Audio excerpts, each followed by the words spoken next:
What a morning. Nothing works. Car wouldn't start again. Sorry I'm late. Something's wrong. I know, it happens every time it's wet. It's some electrical thing. I gotta get it looked at. No, something's wrong here. I got in early this morning and looked at the results of yesterday's tests. The cultures are contaminated. The ones from yesterday? Yeah, the ones we made right before lunch. That's the third time this month. This is pretty sensitive stuff. We've been doing this procedure for years. Were they all contaminated? No, and that's weird. They were all treated the same way, and yet some are badly contaminated and some not at all. Okay, let's go over what we did. We disinfected the cabinet and put in the cultures and the apparatus. The cabinet was already running, right? Right. Then we inoculated the cultures just like we've always done. Right, then we covered the dishes and put them in the incubator. You took them out this morning and they were contaminated. That's right. Where did we go wrong? Well, the contamination is really uneven, so we can be pretty sure the problem wasn't with the original culture. Right, and I put all the bottles through the autoclave together. They all should have been sterile. Right. Then they went into the cabinet, and I ran the procedure. Right, and you scrubbed up. Of course, and I wore gloves. Okay, just checking.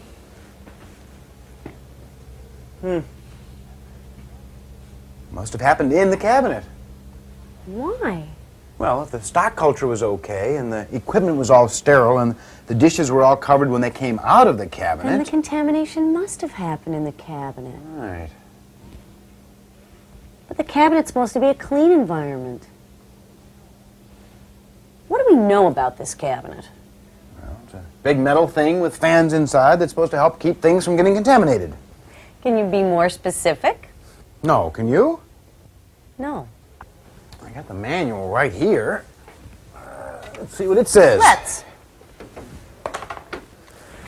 Biological safety cabinets remove aerosols at the site of their generation. Aerosols. That means fine particles like dust or mold spores or viruses suspended in a gas, like air. Right.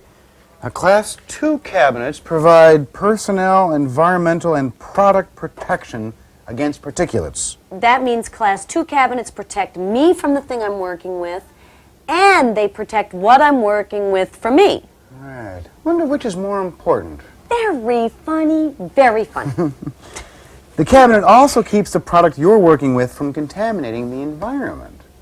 Well, that's all very well and good, but this time something didn't protect the product well enough.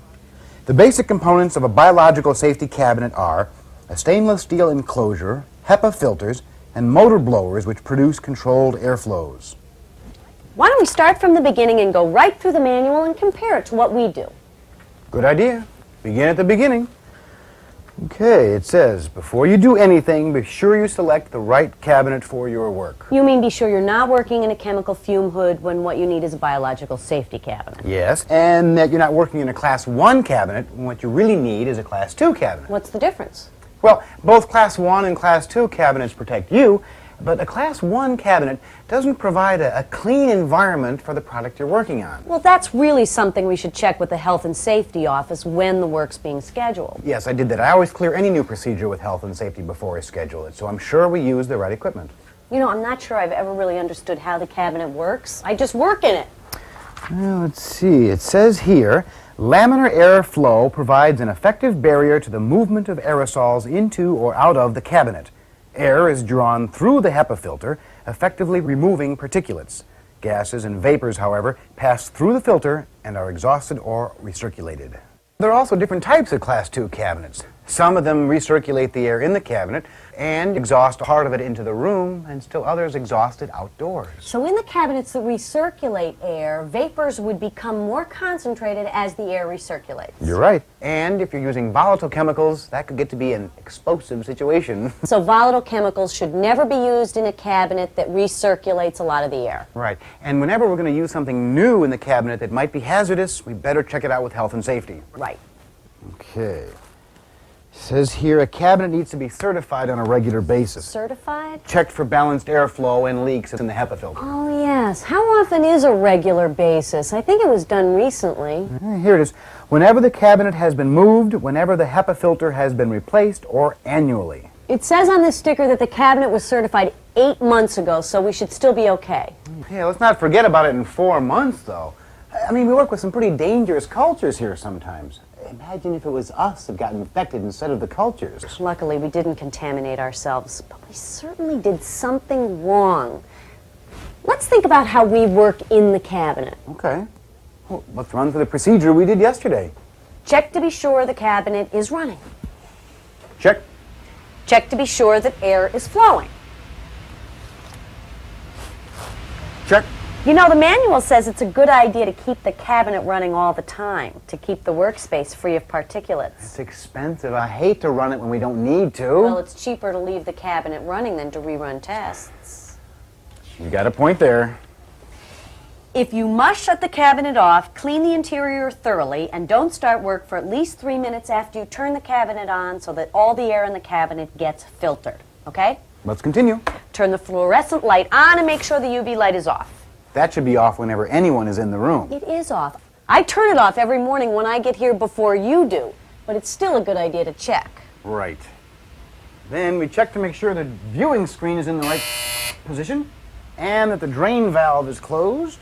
Meanwhile, we scrub up and put on gloves. Gloves and a lab coat should protect us from whatever we're working with. And protect the culture from any contamination we might be carrying. And wipe the inside of the cabinet with disinfectant. If it might be corrosive, you rinse it with water. Make sure the disinfectant is one that will kill the organism you're working with. I've certainly been lax about that. I just grab whatever's handy, alcohol usually. Next time I'll check. Okay, so that's one place the contamination might have come from. That's one for you. Let's continue. Then I put all the samples into the cabinet. Did anything block any of the grills? I don't know. Well, if it did, it could block the airflow and let contamination in. That's one for you. This isn't really a contest, you know. After we put everything we need for the procedure into the cabinet, we should organize the workspace to minimize movement and to separate the clean things from the ones that become contaminated. We should wait before we do anything else. Did we yesterday? I don't think so. They're always in such a hurry for those results. It's hard to take the time we should. Well, it'll be harder if one of us gets infected. You're right about that. Well, that's the setup. Clipboard, charts, pencil, and I'm ready to begin. Wait a minute. What? Look what you just did. What? You just put the clipboard from your desk into the cabinet. Yeah, I take notes as I work. It's not sterile. Oh, I didn't think of that. Well, how am I supposed to take notes? You shouldn't need to. The tubes and flasks should be labeled in advance, and the procedures should be worked out ahead of time. If you need to refer to a procedure, you could tape it to the window. Oh, that's a good idea. Oh, I gotta be upstairs for a meeting in 10 minutes. Before I go, let's go over what we've learned so far. Okay, let's. Before you begin a new procedure, check with a safety officer to make sure you're using the right cabinet for your work. And that it has recently been certified. Make sure the UV light is off whenever anyone is in the room. And when the UV light is on, keep sliding windows closed or place a shield on fixed window openings. When you first turn the cabinet on, and if you do anything to disturb the air in the cabinet, let it run for 2 or 3 minutes to filter the air and establish airflow patterns. When you disinfect the surface of the cabinet, be sure to select the right disinfectant. That is, one which will kill any microorganisms that might be there. Check to be sure that the window is in the correct position and that the drain valve is closed. Never place papers or pencils or other grossly contaminated objects inside the cabinet. Have an accessible area for them outside. When you set up a procedure, make sure that everything you need to complete the procedure is in the cabinet before you begin. And be sure you don't block any of the grills. And segregate the clean things from the ones that will get contaminated. Looks like we've got a little careless. You know, I think we should make a point of reviewing our procedures like this on a regular basis. I gotta go. I'll be late. He did that yesterday, too. I bet all that rushing around probably disturbs the airflow in the cabinet. Stop! What? Well, all All this talk about airflow in this cabinet this morning made me think, when you go tearing through here, waving your coat around like you do, you really disturb the airflow in the room and in the cabinet. Well, excuse me. I shall tiptoe over to the coat rack and get my lab coat, if it's all right with you. And look what you're doing. What? Trying to get these tests done, that's what I'm doing. The pipettes. You go to all the trouble of working in a safety cabinet to protect the cultures from contamination and to protect us from the cultures, and then you pull the pipettes out of the cabinet and toss them out. I guess you're right. Maybe we should review our procedure for working in the cabinet just as we did with our setup procedures. Well, first we need to find something else to do with those pipettes you've used. And second is to make some rules about whooshing in and out of here when work is going on. And the third is to get you seated at the proper height. What, I even sit wrong? What's wrong with the way I sit? First things first. You should have a discard container inside the cabinet for the disposal of those pipettes and any other contaminated stuff. Yes, I guess I should. And it should go downstream, airflow-wise, from the product. Good thought. Everything should go downstream of the product if that can be arranged. If it has to be upstream, it should be sterile. Good aseptic technique is important. Open tubes and flasks in the horizontal position, Don't pipette without the right pipetting aids. which means don't use your mouth. Exactly. What about sterilizing equipment once it's inside the cabinet? I like to use an open flame for that. Well, if everything is sterile to begin with, that shouldn't be necessary, and it might be dangerous. Dangerous? Why? If the cabinet recirculates air, gases may build up in it, and... Boom. I hadn't thought about that. Besides, it says right on the warning label not to use flammable gases in the cabinet. That's another habit I'll have to break. There's another notice I haven't looked at for a while. What's that? The procedure for dealing with spills, do you know it? I think so. If the spill is contained in the cabinet, clean all surfaces thoroughly with a disinfectant appropriate for the organism involved. Right, and if it's not contained in the cabinet? Well, that would depend on what gets spilled, doesn't it? Well, that's right. The important thing is to know with a protocol for this spill what it would be before you start the procedure. I see. Now, what's this business about how I sit? That's just one of your old habits. You need to raise your chair so that your armpits are at about level with the bottom of the window. That way you're much more protected and you can move about more easily. Well, how can I see what I'm doing? Look through the window. Well, I guess I'll give that a try. Now, about all this whooshing around. That again. I'm serious. If this cabinet keeps us and the product safe by airflow, then doors opening and coats flapping and people whooshing around are a hazard. They stir up the air in the room. You might be right. Let's see if we can test the airstream. Well, we'd need to be able to see it. I know just the thing, a smoke machine. Just happen to have one with you? In a manner of speaking. I'll be right back. Oh, I'll finish up here.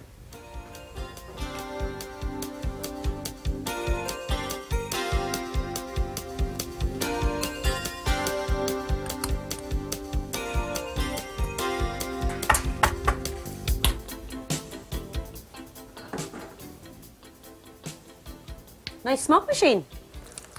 This will help us study the airflow in the cabinet. Can't wait.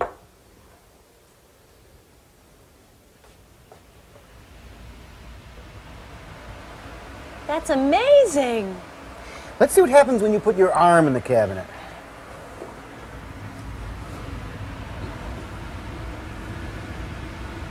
Look at the disruption it causes.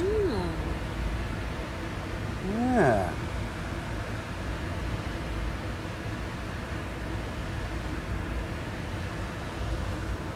When I move sideways, the pattern is disrupted a lot more than when I move straight in. Right, so we should minimize entering and exiting the cabinet.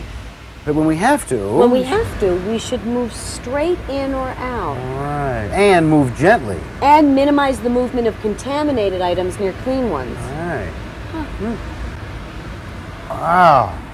You know, if one person disrupts the airflow this much, imagine if two people were working at the same time.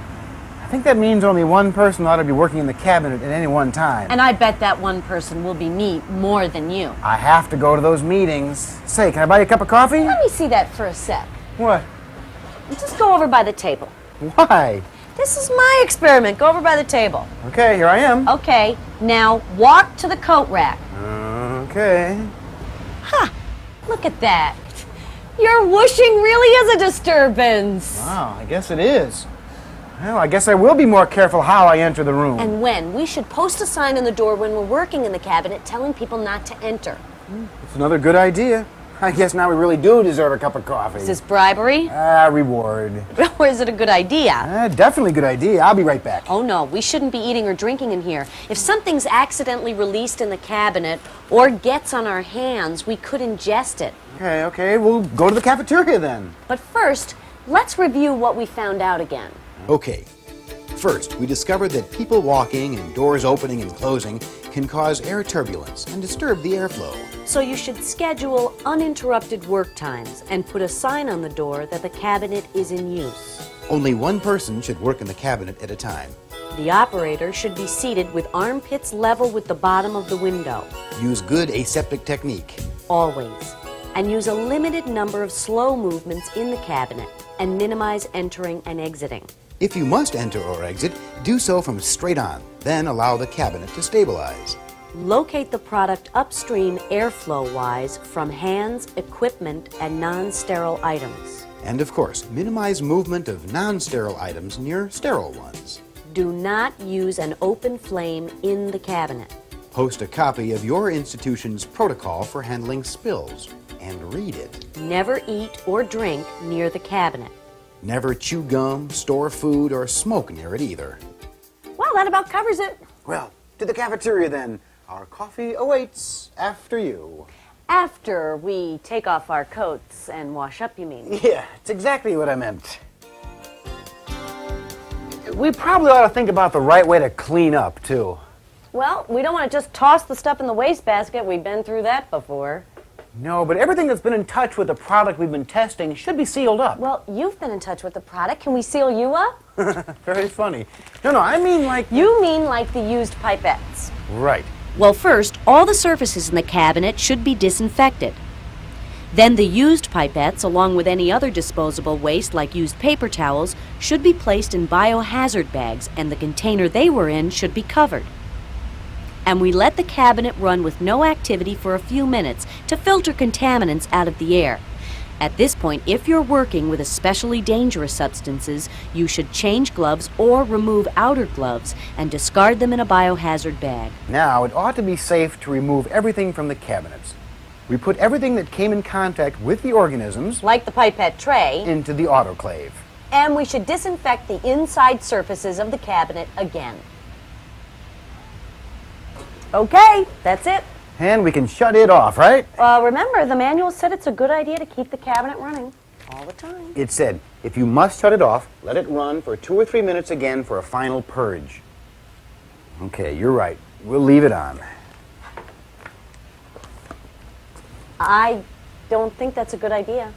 Why? I don't think it's a good idea to store stuff on top of the cabinet. Remember the HEPA filter in there? It would be easy for something to poke a hole in it. It's kind of a delicate thing, And isn't then the it? aerosols would get in the room.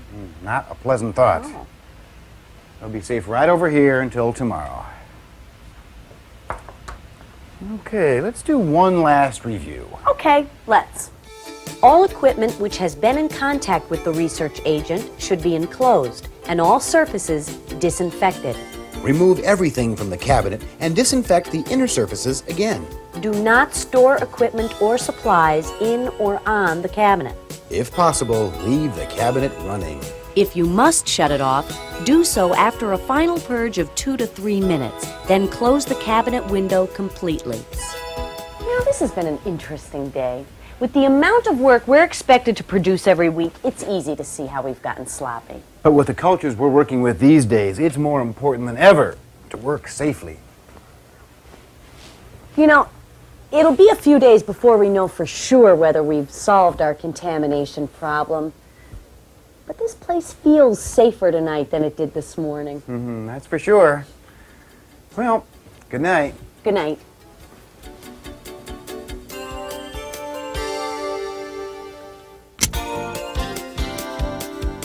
This program has been an introduction to the safe use of biological safety cabinets. While techniques illustrated in this program are appropriate for work with many microorganisms, they may need to be modified for work with other more dangerous substances. Be sure to clear protocols for all new procedures with your health and safety department. And remember, to maintain a safe working environment, all laboratory procedures require constant review.